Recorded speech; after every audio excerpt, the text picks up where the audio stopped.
जय छठी माता, जय सूर्यदेव, जय छठ माता। मैं एक छठ माता का कहानी सुनाने जा रही हूँ, कथा सुनाने जा रही हूँ।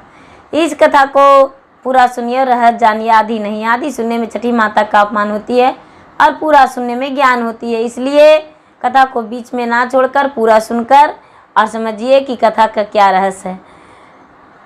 जय छठ माता। प्रेम से बोलिए छठ माता की जय।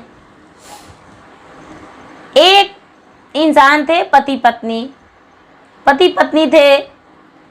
तो वो हर व्रत करते थे। उनसे कोई व्रत छुपा नहीं था। जो भी लोग कहते थे वो व्रत दोनों कर लेते थे, लेकिन उनका संतान नहीं था। इसी कारण कोई व्रत भी करने को लिए तैयार थे। वो बहुत गरीब थे।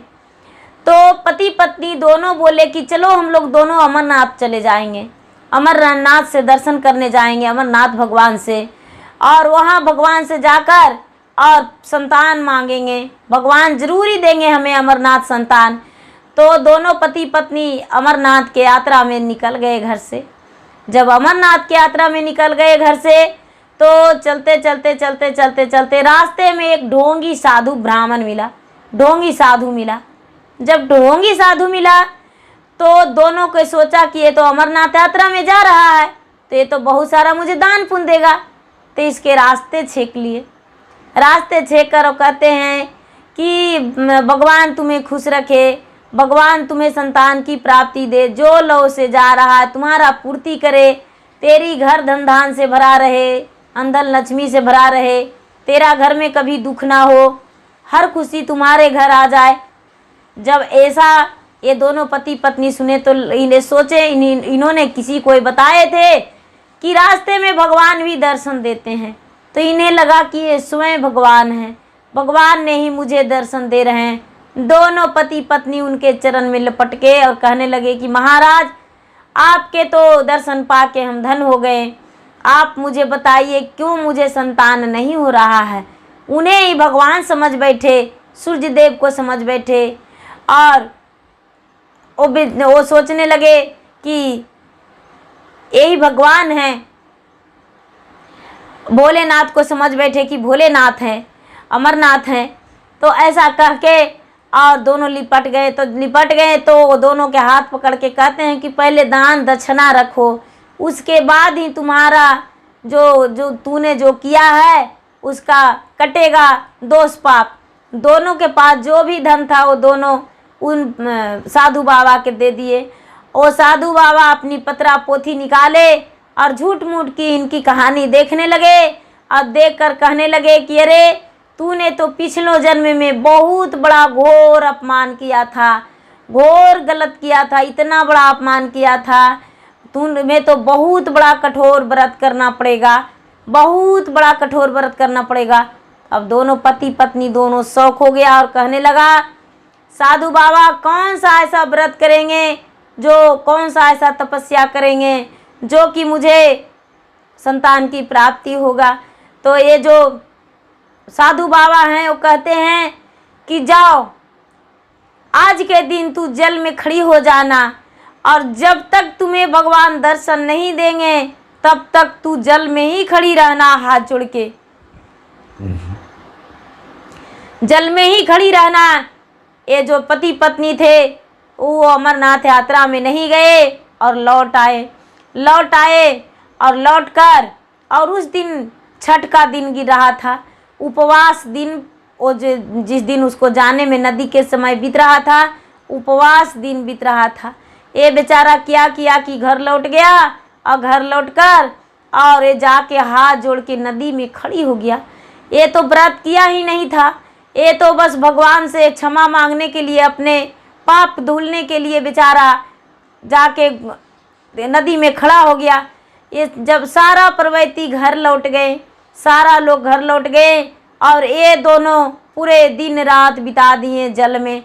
सारा लोग जब सवेरे गए तो कहते हैं कि इन दोनों कब आ गए, ये तो पूरे यहाँ जल में खड़ी हैं। फिर भी सवेरा के समय में सारे लोग अर्घ देकर लौट गए और इन दोनों ने वही जल में खड़ी रह गए।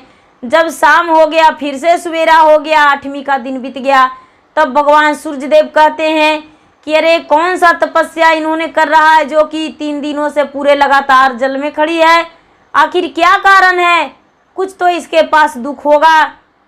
जाके सूर्य महाराज अपने से खुद स्वयं खड़ा होकर कहते हैं कि बालक तूने क्यों खड़ा है इस गंगा जमुना में पूरे भरछाती पानी में हाथ जोड़कर, और अपने शरीर को क्यों इतना दुख कष्ट दे रहा है। ये कहने लगा, ये तो साधु महात्मा इसलिए बोला था कि ऐसे बोल देंगे तो नदी में जाकर अपना जान दे देगा, ये खड़ा रहेगा और इसे तो भगवान दर्शन देंगे ही नहीं, तो इसका पाप धुलेगा कैसे, ये तो कोई पाप किया ही नहीं है। और जब ठग लिए थे तो इसी कारण इसको ऐसे बोल दिए थे। लेकिन भगवान सूर्यदेव दर्शन दिए और कहने लगे कि तूने ऐसा क्यों अपने शरीर को दंड दे रहा है, क्यों खुद को कोस रहा है, बताओ। ये दोनों पति पत्नी कहने लगा, महाराज मैं क्या बताऊं, मैं तो अमरनाथ यात्रा में निकले थे, लेकिन रास्ते में भगवान मुझे दर्शन दिए और कहने लगे तूने तो घोर अपमान किया है और बहुत बड़ा तूने गलत किया है, इसका परिणाम तुम्हें भोगना होगा, जाके जल में खड़ी हो जाओ। जल में खड़ी हो जाओगे तो तुम्हारा पाप धुल जाएगा, तूने पापी है। मैं अपना पाप धुलने के लिए गंगा में खड़ी हूँ और मुझे गंगा माता सूर्यदेव छठी माता यदि माफ़ कर देंगे तो निकलेंगे, नहीं तो नहीं निकलेंगे। सूर्यदेव कहते हैं कि अरे मूर्ख, हम तो सूर्यदेव स्वयं हैं और तेरे पापों को धुलने वाले और तेरे खुशियाँ बढ़ाने वाले मैं ही हूँ। तेरा कोई पाप नहीं किया हुआ है, बोलो तू क्या मांगना चाहते हो, मांगो मुझसे हंस के। ये दोनों पति पत्नी बोले, महाराज मुझे जीवन में सब कुछ मिला पर एक ही नहीं मिला है, वो आप पूरा कर देंगे। ये कहते हैं कि हाँ हम पूरा कर देंगे, बोलो क्या चाहिए। कहते हैं मुझे संतान की प्राप्ति नहीं हुई महाराज, मुझे संतान की प्राप्ति दे दीजिए। ये जो पत्नी है वो कहती है महाराज मुझे 3 वरदान दे दीजिए, ये तीनों मेरा बराबर रहना चाहिए, मांग का सिंदूर कभी उदास नहीं होना चाहिए, पुत्र जो गोदी का पुत्र है वो कभी छूटना नहीं चाहिए, और जो हम चूल्हा जलाते हैं वो कभी बुझना नहीं चाहिए। ये तीनों वरदान मुझे दे दीजिए महाराज, इससे बड़ा मुझे कोई ज़िंदगी में वरदान नहीं है। सूर्यदेव बोले ठीक है, ये वरदान तुम्हारा स्वयं पूरा होगा, लेकिन तूने आज तो अपना व्रत पूरा किया है, तूने जो भी लोग कष्ट में थे, जो भी व्रत किए थे, उससे कई दुगना ज़्यादा तूने अपने शरीर को कष्ट दिया है और कष्ट करके भगवान को आराधना किया है, इसलिए तुम्हें हम दर्शन दिए हैं। और जब पिछले फिर से आगे साल आएगा व्रत, तो तूने फल फूल साज कर और भगवान को अर्घ देना और छठ करना, तुम्हारा हर खुशियाँ पूरा हो जाएगा। ये पति पत्नी दोनों घर लौट गए और इंतज़ार करने लगे कि कब छठ महापर्व आएगा। और ये जो पत्नी थी ये गर्भवती हो गई, कुछ ही दिन बाद, 1-2 महीने बाद गर्भवती हो गई। भगवान ने इनका पुकार को सुन लिए और इन्हें पुत्र की प्राप्ति दे दिए। जब इनका पुकार सुन लिए, इनका 9वां महीना के बाद एक सुंदर सा पुत्र जन्म लिया।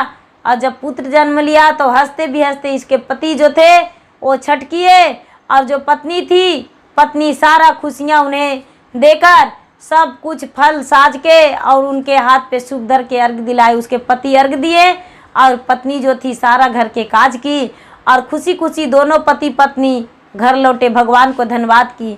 भगवान ने उनका पुकार सुने, और वो जो साधु थे, पापी साधु, वो तो कभी दोबारा दर्शन ही नहीं हुए। लेकिन यदि वो साधु ऐसे नहीं बोलते तो इनका संतान की भी प्राप्ति नहीं होती। अब साधु को या भला कहिए या बुरा, लेकिन साधु के कहने से तो वो तालाब में गए थे। लेकिन गुरु भाई बहना, साधु के कहने पे इनका जान भी जा सकता था। यदि भगवान दर्शन नहीं देते तो इनका प्राण तो चला जाता, ये तो गंगा में दोनों पति पत्नी रह जाते। ये लौट कर भी नहीं आते तो इनका संतान की प्राप्ति कैसे होती, ये सुहागन इसे कैसे रह सकती थी। इसीलिए भगवान दयालु थे, अपने दया बरसाएं। तो हे सूर्यदेव, हे छठी माता, जैसे वो गरीब इंसान पे आप अपना दया बरसाएं और उनका हर खुशियाँ उनके आंचल में भर दिए, उसी तरह सब पे अपना दया बरसाइए सबको अपना खुशियाँ उनके आंचल में भर दीजिए, जो कि कभी कोई ज़िंदगी में दुखी ही ना हो, हर खुशियाँ उनका आंचल में भरा रहे। धन्यवाद।